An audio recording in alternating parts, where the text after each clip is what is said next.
Principal of Gov Shikshan Mahavidyalaya Nagaon and at present Academic Advisor of Hamek Rural College of Education.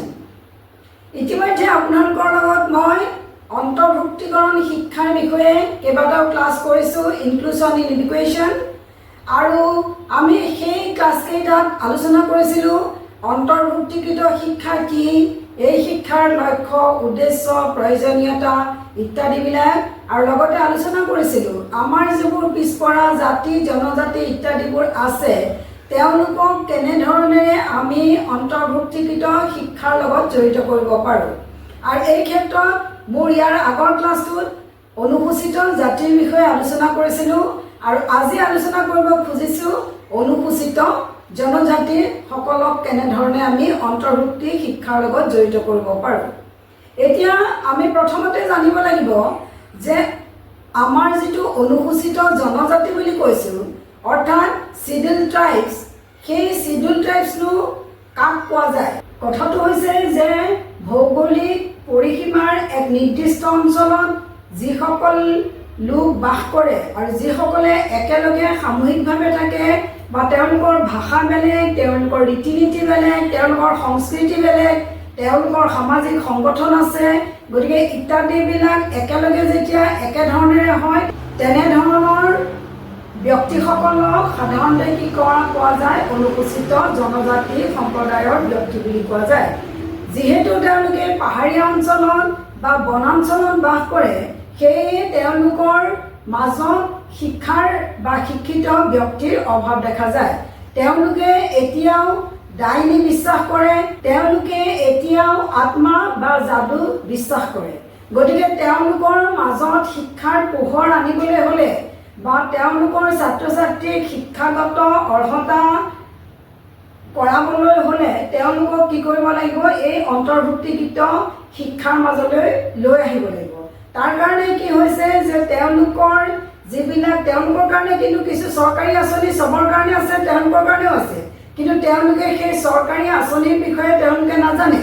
তেওঁলোকে নাজানে যে তেওঁলোকৰ ছাত্ৰ ছাত্ৰীখিনিৰ কাৰণে কিমানখিনি সুবিধা চৰকাৰে দিছে। তেওঁলোকৰ অনুসূচিত জাতিৰ ছাত্ৰ ছাত্ৰীসকলৰ দৰে তেওঁলোকৰো অভিভাৱকসকলে কি হয় যে তেওঁলোকৰ যিটো দৈনিক যিটো উপাৰ্জন সেই উপাৰ্জনত তেওঁলোকৰ সন্তানসকলক ব্যস্ত ৰখাৰ চিন্তা কৰে, কিন্তু তেওঁলোকে নাভাবে যে শিক্ষাৰে শিক্ষিত কৰি তেওঁলোকক গোটেই আজিৰ দিনটো নহয় যে গোটেই ভৱিষ্যতটোৰ কাৰণে তেওঁলোকক উপাৰ্জনমুখী কৰাব পাৰিব, সেই কথাখিনি তেওঁলোকৰ মাজত অভাৱ দেখা যায়।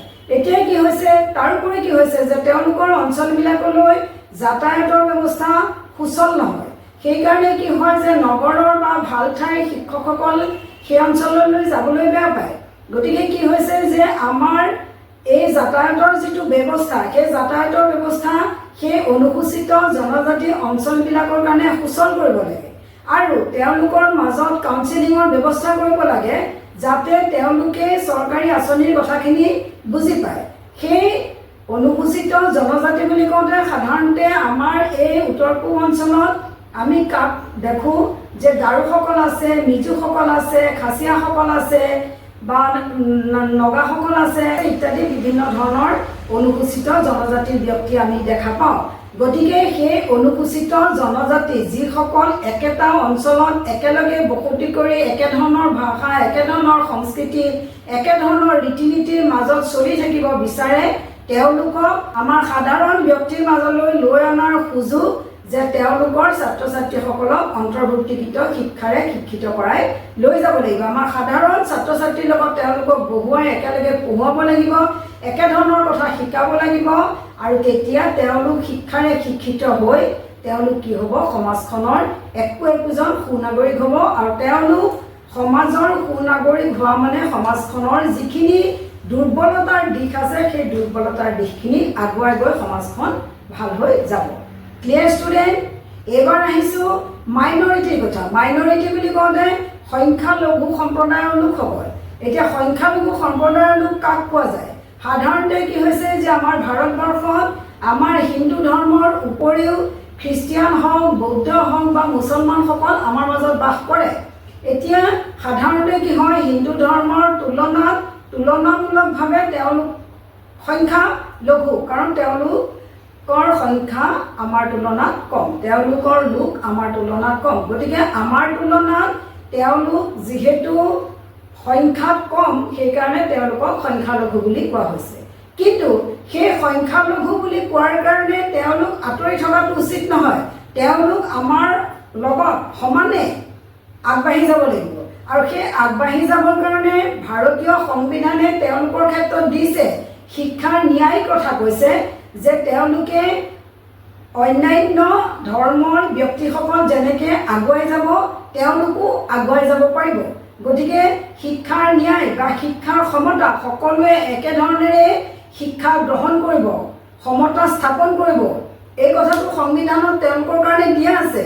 বা তেওঁলোকৰ যিটো সাংবিধানিক নীতি, তেওঁলোকৰ যিখিনি ভাতৃত্ববোধ বুলি কওঁতে মই এইটো ক'ব খুজিছোঁ যে আমি যেনেকৈ নিজৰ পৰিয়ালটো এটা, নিজৰ ককাই ভাই বাই ভনী এইবোৰ আমাৰ মাজত এটা আন্তৰিকতা আছে, আমাৰ মাজত এটা ভাতৃত্ববোধ আছে, ঠিক একেধৰণে তেওঁলোক মুছলমানেই হওক, তেওঁলোক বৌদ্ধিষ্টেই হওক, তেওঁলোক খ্ৰীষ্টিয়ান হওক, যিয়েই নহওক কিয় তেওঁলোকে এই আমাৰ হিন্দু ধৰ্মৰ লগত সমানে মিলি জুলি একেধৰণেৰে শিক্ষা গ্ৰহণ কৰি একেধৰণৰ স্কুলত পঢ়ি একেধৰণে আগুৱাই যদি যাব পাৰে, তেতিয়াহে কি হ'ব যে সমাজখন সংস্কাৰ হ'ব, আৰু সমাজৰ যিবিলাক বাধা বিপদ আছে সকলোখিনি তেওঁলোকে নেওচি আগুৱাই গৈ সমাজখনক এটা সুপৰিচালিত দৃষ্টিভংগীৰে লৈ গৈ সমাজখন সচেতন কৰিব।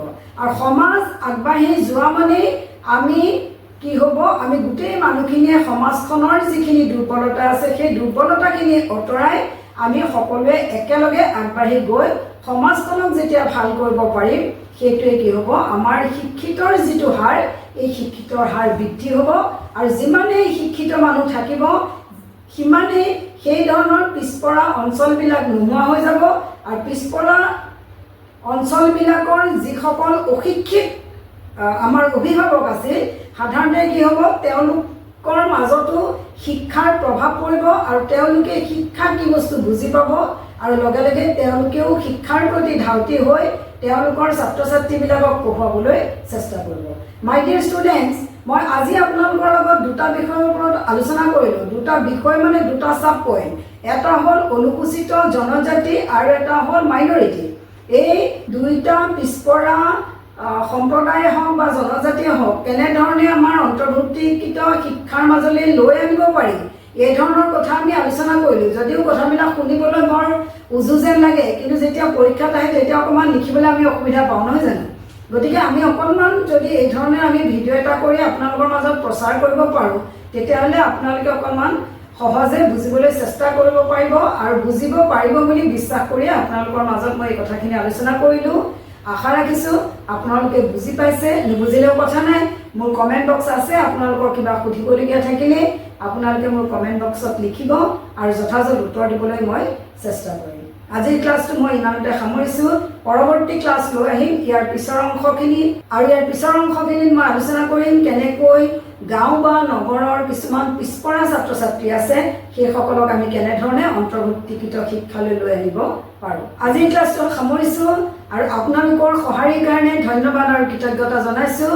ষ্টে হোম এণ্ড ষ্টাডি মোৰ। নমস্কাৰ।